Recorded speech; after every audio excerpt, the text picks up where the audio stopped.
Good day! Welcome to JA1 Kainta. We hope that you enjoy attending our worship service. To guide us in today's message, let us welcome with the JA1 Family Club, the Messenger of God, Pastor Genevieve Torres.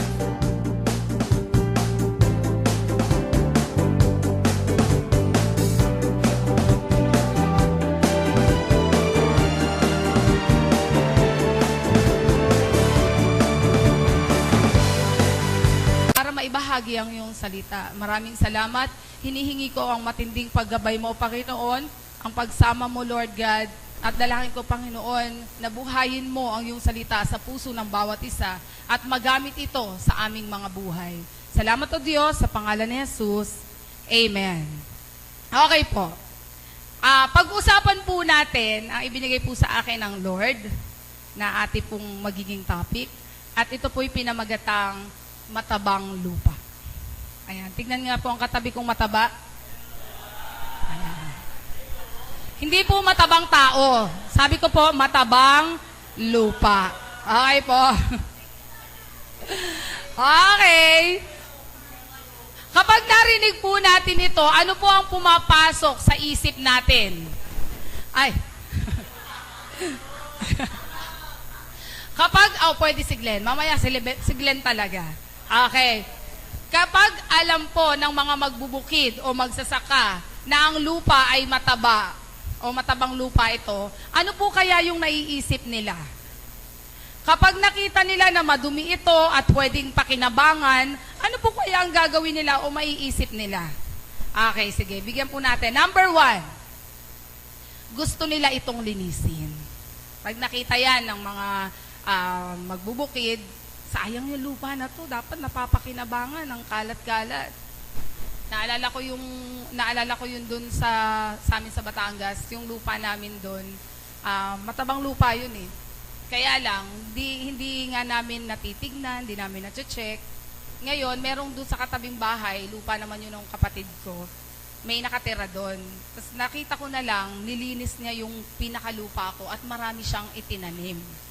So, talaga pong gustong-gusto niya na ito ay mapakinabangan. Okay po? Number 1 nga po daw ay gusto nila itong linisin. Kasi alam nila na ito ay sayang at pwedeng pagkakitaan. Tama po ba? Kung ikaw po ang makakakita ng isang tao na alam mong matabang lupa or siya'y talented, alam mo na magaling siyang magsalita, kaya nga lang, nagagamit niya ito hindi sa kapurihan ng ating Panginoon. Or kung ikukumpara natin sa lupa, medyo madumi siya. Madumi yung kanyang pagkagamit ng lupa. Okay, ano po kaya ang gagawin mo? Okay? Pag nakikita mo na namamali siya ng daan, di mo ba siya itutuwid? Wala ka bang magiging concern kung ikaw yung magbubukid, di mo ba siya lilinisan? Or kung ikaw yung tunay na lingkod ng Diyos na nagmamahal sa iyong kapwa, di mo ba siya i-correct? Sayang, di ba? Matabang lupa siya. Parang sabi mo, sayang naman yung talent mo. Sayang naman yung try mo namang gamitin sa kapurihan ng ating Panginoon. Amen po ba? Sino dito yung pag nakakita talagang yung puso niya, sayang, pwede sana. Di ba po? Sunod, ano po ang gagawin pag nakakita po ng matabang lupa? Ano po yung naiisip na gawin? Number 2 po, tiyak po na ito ay tataniman. Okay? Kung ang magbubukid, alam niya na matabang lupa ito at di niya to tinatamnan, samantalang nasasayang ito, ay hindi siya tunay na magbubukid. Wala ang puso niya sa pagtatanim. Dahil ang tunay po na magbubukid, ang gusto niyan ay laging makapagtanim. Lalo na kapag alam niya na ito ay matabang lupa. Amen po ba? Para yung pananampalataya na patay. Sinasabi mong naniniwala ka, pero wala ka namang ginagawa. Wala namang pagbabago at hindi mo ini-apply sa buhay mo ang bawat turong naririnig mo. Hindi ka tunay na mananampalataya. Kasi wala ka naman talagang ginagawa. Amen po ba? Ano po ang gagawin ng magbubukid pag nakita niya ang matabang lupa. Pangatlo po, pipili siya ng magandang binhi para maitanim dito. Amen po? Saan kayo nakakita ng magbubukid? Talagang magbubukid. Ang gagawin niya, pipili na lang siya, kukuha na lang siya ng basta-basta binhi at yun na lang ang itatanim niya. Hindi po. Naghahanap po sila ng talagang magandang binhi. Ang magsasaka ay likas na mahilig magtanim. At tinitiyak po niya na magandang binhi ang kanyang itatanim. Kung hindi magandang itatanim na binhi, masasayang lang po ito. Alanganin po ang tubo nito. Sabi nga, what you sow is what you reap. Sabi sa Galatians chapter 6 verse 7, huwag ninyong akalaing madadaya ninyo ang Diyos. Kung ano ang itinanim, iyon din ang iyong aanihin. Amen po? Pangit na binhi, pangit na ani. Tama po ba? Siyempre. Kapag pangit na binhi yan, at talagang maganda ang ani niya, talagang praise God. Masigsigang pag-aalaga ang kailangan talaga. Okay po? Number 4 po, last po, ano po yung maaaring maisip kapag nakikita po natin ang matabang lupa? Masayang may pagtataniman at may pagkakakitaan.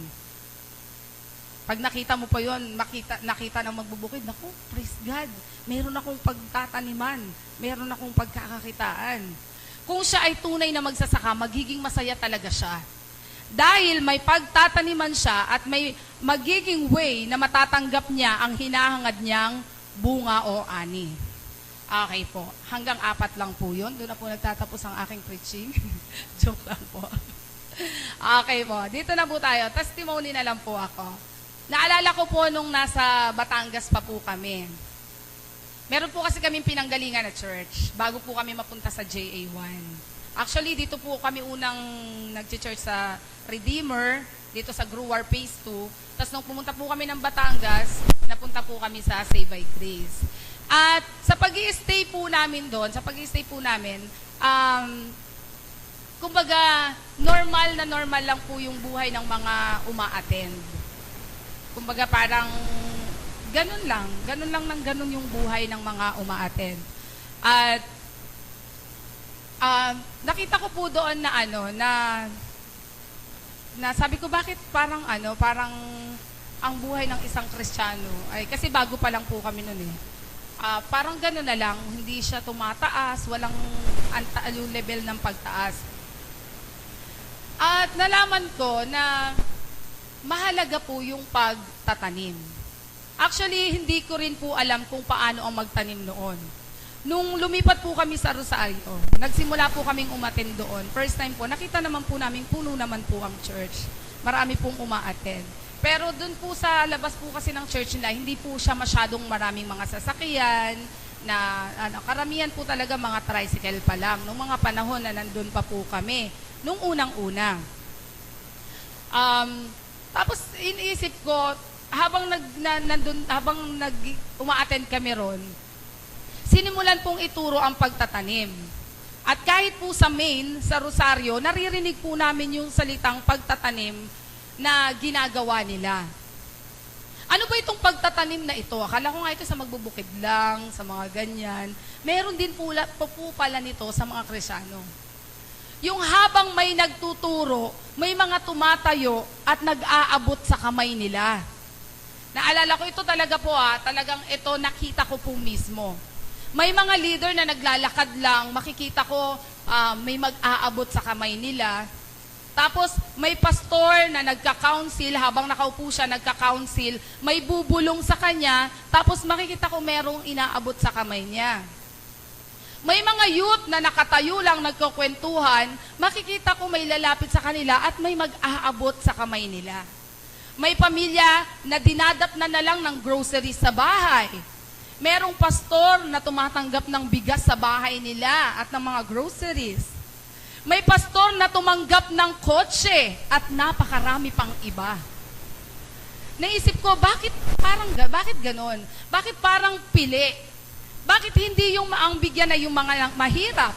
Bakit hindi yung kapatid mo na may utang ang abutan mo? Bakit hindi itong nangangailangan ang bigyan mo.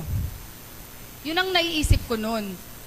At ito po ang natutunan ko sa pagtatanim. Ang pag-aabot po sa mahihirap, ito po ang tinatawag na tulong. Tulong po sa nangangailangan. Iba po ang tanim. Kasi ang pag nagtanim ka, meron kang inaasahang magiging bunga. Amen po ba? Tulad ng magsasaka, kung ikaw ay magtatanim, titiyakin mong meron kang makukuhang bunga. At sa pagtatanim mo, titiyakin mo na ang pagtatamnan mo ay matabang lupa. Amen po? Sino po dito ang nagtanim sa tuyot na lupa? Yung talagang halos di natalaban ng kutsilyo na ginamit kanina. Oo, di ba? Naipasok ko kahit paano. Ayan. Hindi na magamit yung kutsilyo na gamit ng lalaki kanina dahil hindi mo na nga mabungkal. Dahil nga sa sobrang katuyuan. Okay?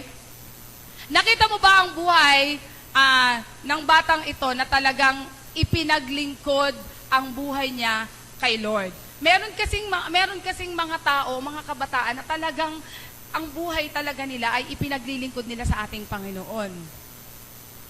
Bakit kaya hindi natin subukan na sila ang tamnan natin para sa mga anak natin pagdating ng panahon? Amen? Sabi nga nila kanina, sinisigaw nila si Glenn daw ay matabang tao. Pero masasabi po natin na si Glenn ay matabang lupa. Amen po? Hindi po siya amoy lupa, matabang lupa.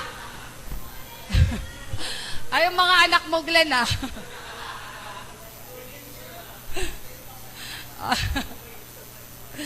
Okay, sabi po dito, ano po ba ang matabang lupa? Ito po yung mga ginagamit ng Diyos sa kanyang ubasan. Mga lingkod ng Diyos, kung saan ang buhay nila ay nakaka-bless at ang buhay nila ang dapat tamnan.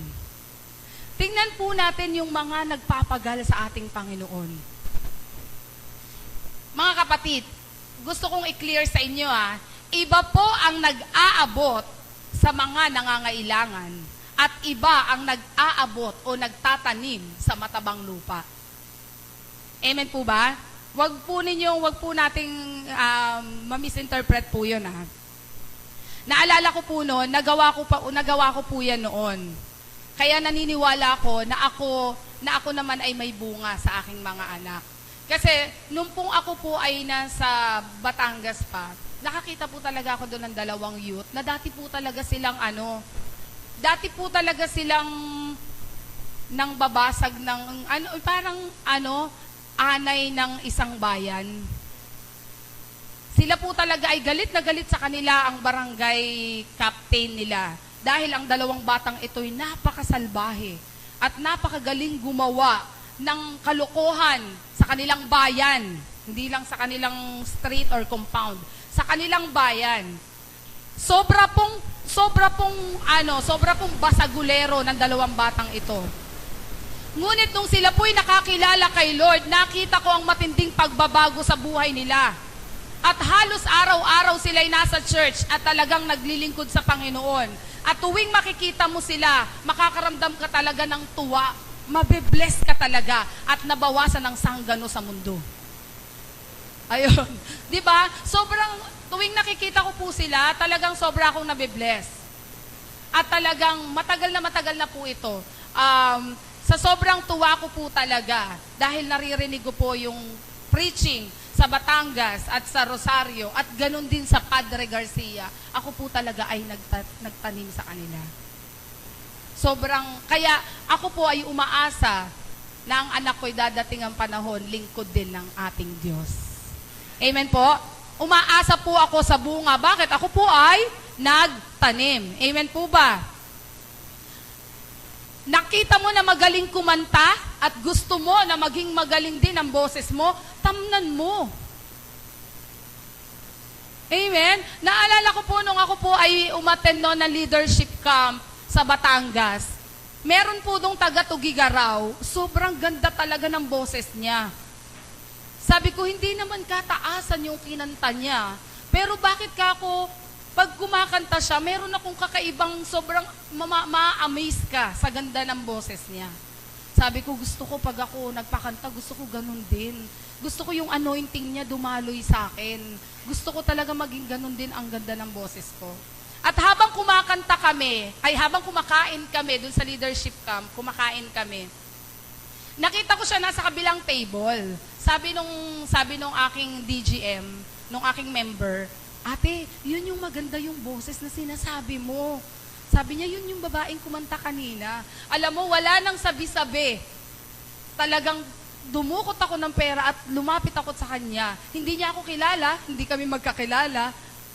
Inabutan ko lang siya sa kanyang kamay at sinabi kong, dadaloy sa akin ang ganda ng boses mo. Dumaloy nga po ba? Anointing. Well, thank you, ate. Asa sa ate D? Thank you, yung anointing. 'Di ba? Alam niyo, sa totoo lang, sasabihin ko sa inyo, talagang dumalo yun. Kasi alam ng mga kapatid ko na hindi ako kumakanta. Alam ng mga kapatid ko na sa aming magkakapatid, sa aming tatlo, akong pinaka-pangit ang boses, na talagang hindi pwedeng kumanta. Okay? Pero bakit ako nakakakanta? Naniniwala ako na merong anointing na dumaloy. Amen po ba? Opo, sa totoo lang. Amen! Glory to God. Praise God. Kasi bakit po? Yan. Bakit po? Kasi ganito yon. Kapag naniniwala ka, nananampalataya ka na mangyayari yon, gagawa ka ng paraan para makapangyari yon. At tatamnan mo yon. Amen? May pag-asa pa, Ate D. Sa Ate Joan. Amen! Glory to God. Ayan. Pag may narinig po tayo na nagpipreach at nabibless po tayo, hindi po sapat yung, akin yon. Ayan. Hindi po sapat yung, sa akin yon. Alam niyo kung bakit? Sa totoo lang, sa Batangas, sa Mainha, kila Bishop Art, sa Rosario, at saka po sa Padre Garcia, kasi doon po talaga ako ginamit sa Padre Garcia. Kitang-kita po talaga sa buhay ng mga tao doon, na kapag may nagturo, ang sasabihin na, ngayon, makakaranas ka ng pagpapala, masisimulan ng itayo ang bahay mo. Sisigaw yung mga yon, akin yun, sabay tayuan, at nag-aabot na, nagbe-bless na. Amen?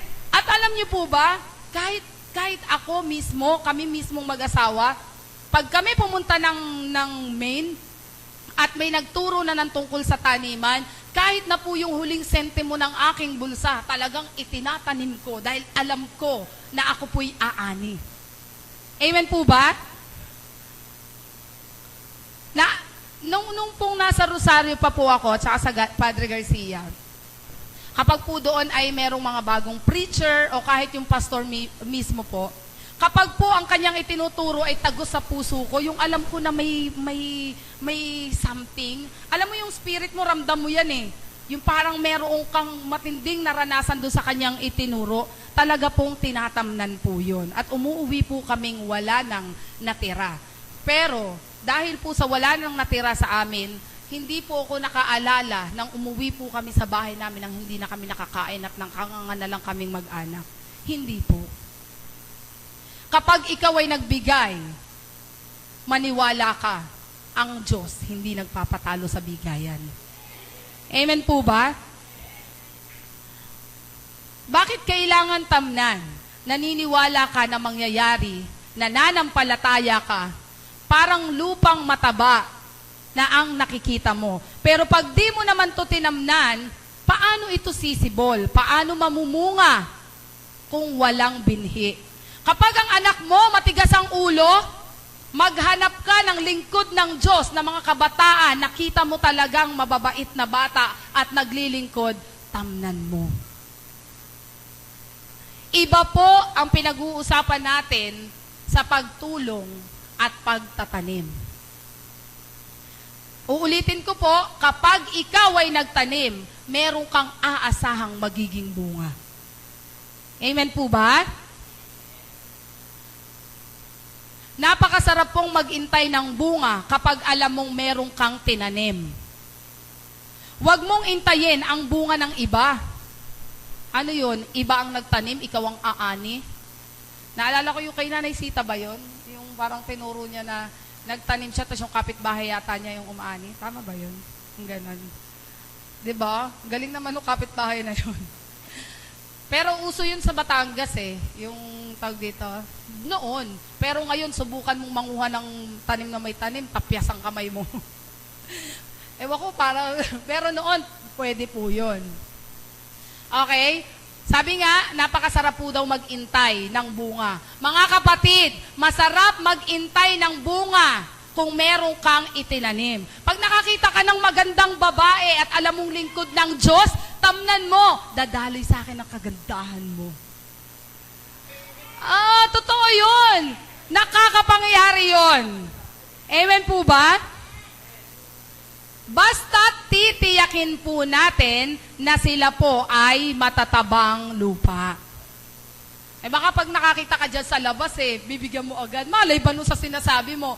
Ang matatabang lupa, kapag tinamnan mo, pinagpe-pray ka. Amen? Pag tinamnan mo, pinagpe-pray ka. Amen po ba? Sino po dito yung may hinihingi talaga kay Lord? Yung sa prayer and fasting, sino po dito yung sino po yung matindi yung hinihingi kay Lord? Meron po ba? Okay, sabi nga po ni Prophet T.B. Joshua. Kilala niyo po yan?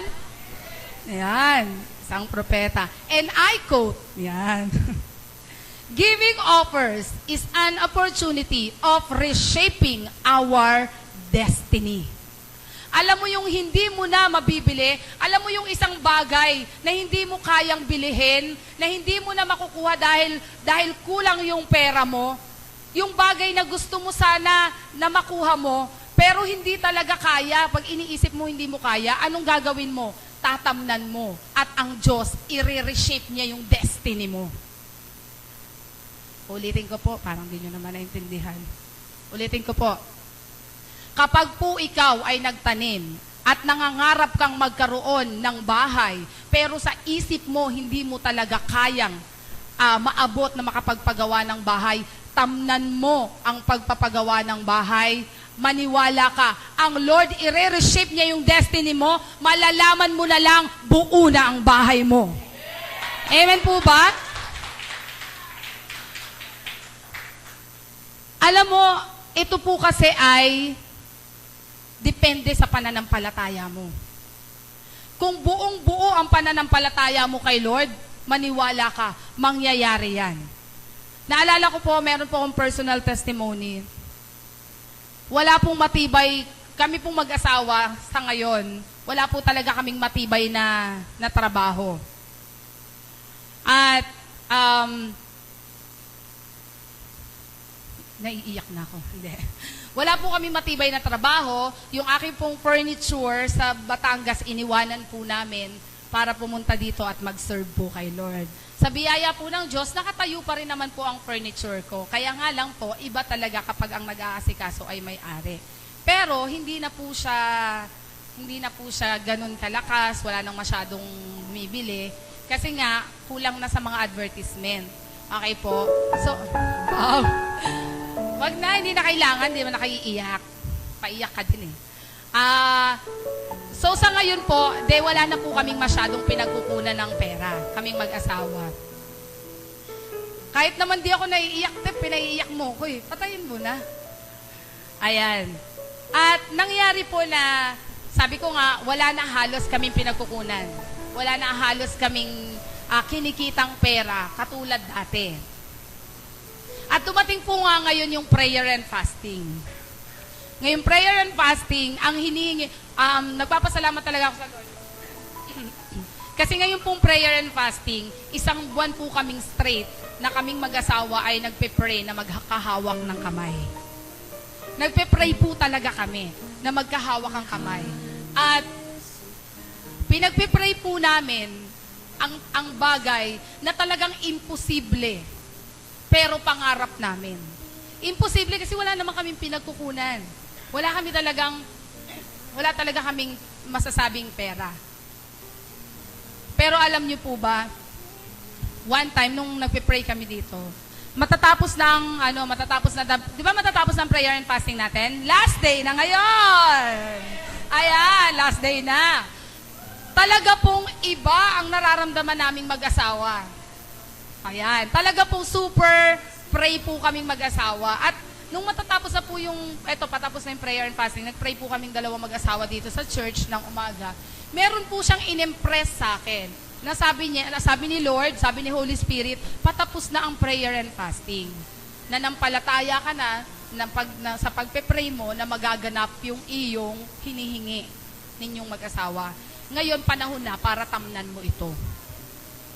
Tapos iniisip ko, pagkatapos namin mag-pray, sinabi ko agad sa asawa ko, Han, sinasabi ni Holy Spirit na kailangan na natin siyang tamnan at kailangan na makapangyari.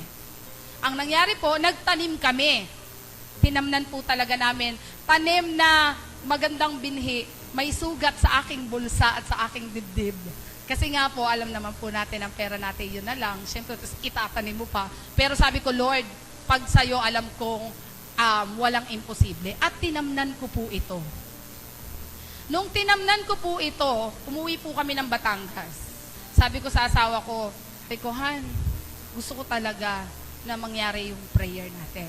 Yun po yung aking second floor. Gusto ko na po talaga siyang mapa-tiles at saka mapakisamihan para fully furnished na po siya. Kasi gusto ko, pag umuwi ako, gawa na yung bahay ko doon. At sabi ko, pero iba yung pakiramdam namin mag-asawa. Pagkabigay ko, imbis na ako ay manghinayang, masayang-masaya ang pakiramdam naming mag-asawa. At habang nasa Batangas kami, sabi ko, pagka dinala kami ng Diyos, ng magaangang pakiramdam naming mag-asawa, ibig sabihin matutuloy na. Sumakay po kami ng jeep at first time po na ang jeep ay dumiretso sa harap mismo ng bilihan ng mga tiles. Sabi ko, Han, baba tayo. Baba kami, tawid kami. And praise God, umorder na po kami ng pang-tiles. At magsisimula na po ang construction namin sa Monday.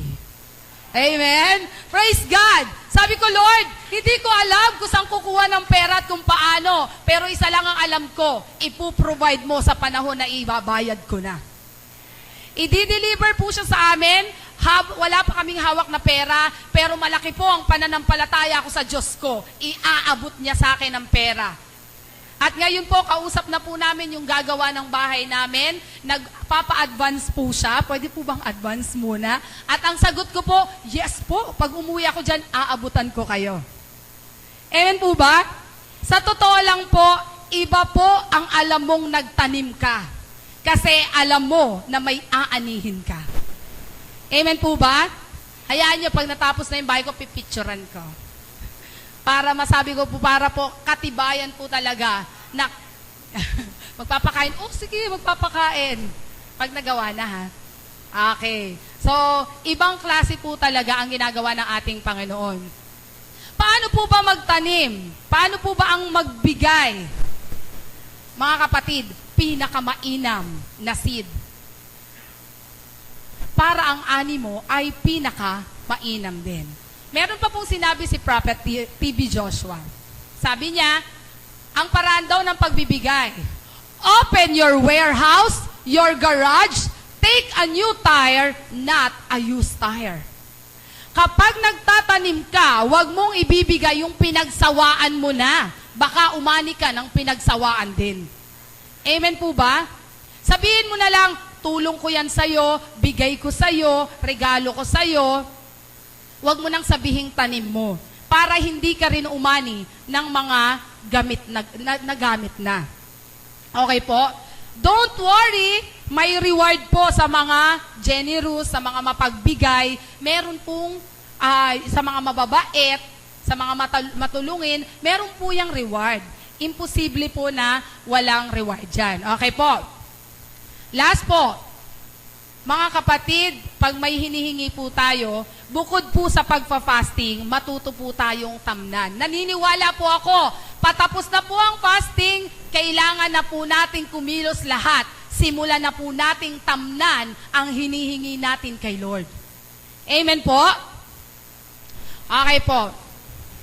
Paano po pag wala akong pangtanim, kulang yung pera ko? Ito po ang napakagandang bagay na ginagawa ko, na i-share ko na to kila Ate Divine at natutunan ko po.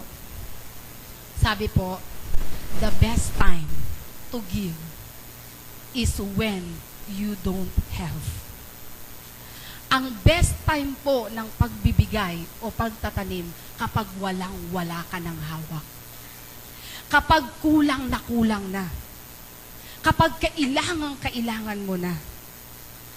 Minsan na-share ko kila Ate Di, sabi ko, alam mo Ate Di, kapag ako kapos na, kapag ako nagigipit na, ang paraan ko para ako ay balikan ng pagpapala, ang paraan ko para mawala yung pagkagipit ko, nagpapakain ako.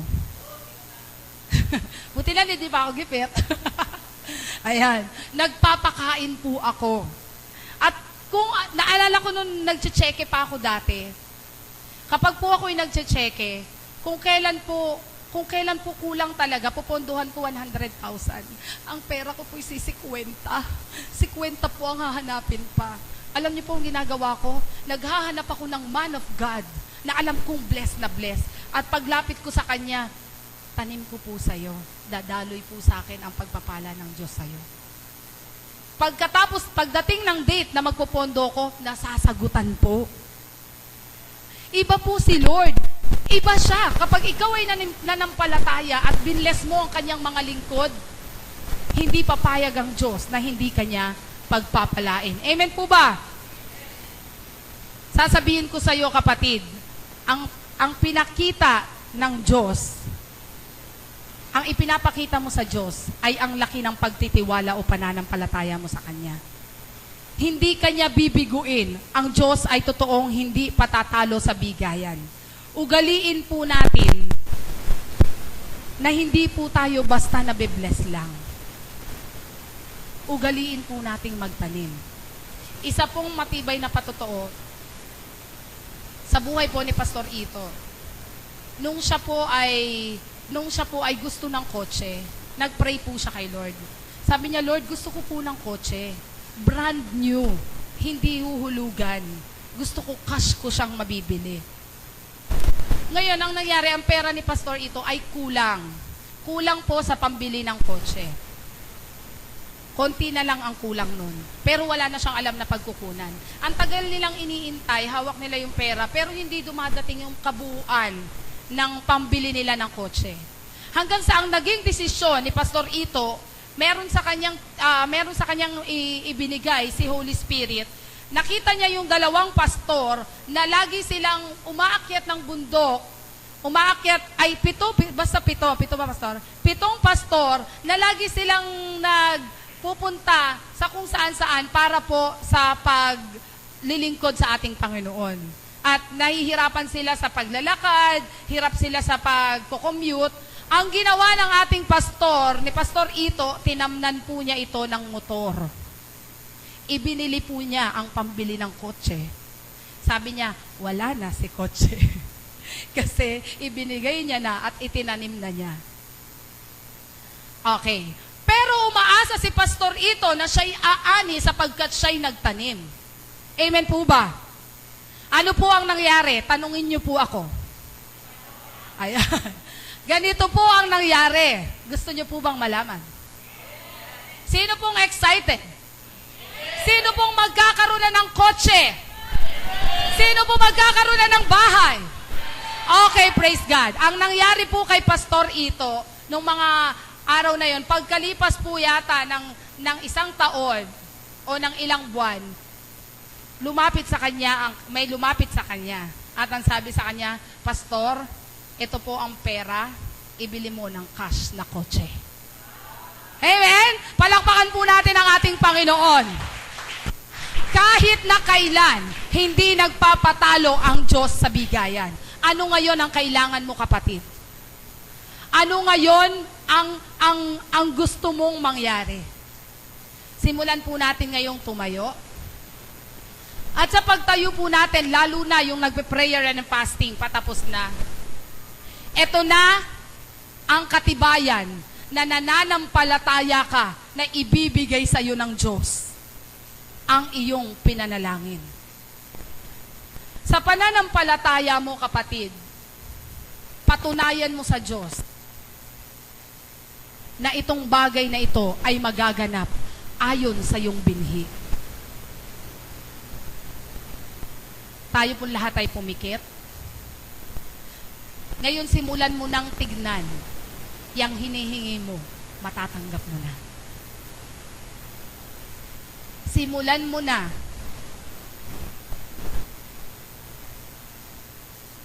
tignan ngayon na inaabot sa iyo ng Diyos. Andyan na, hawak na ng Diyos. According sa iyong binhi, simulan mo ngayon na dumukot ng binhi sa iyong bulsa. Mag-isip ka ng mga tao, ng matatabang lupa na pwede mong tamnan. At pagkatapos nito, ang kinin mo na ang iyong hiningi at tinamnan ay magaganap. But before that, you have to pray. You have to pray.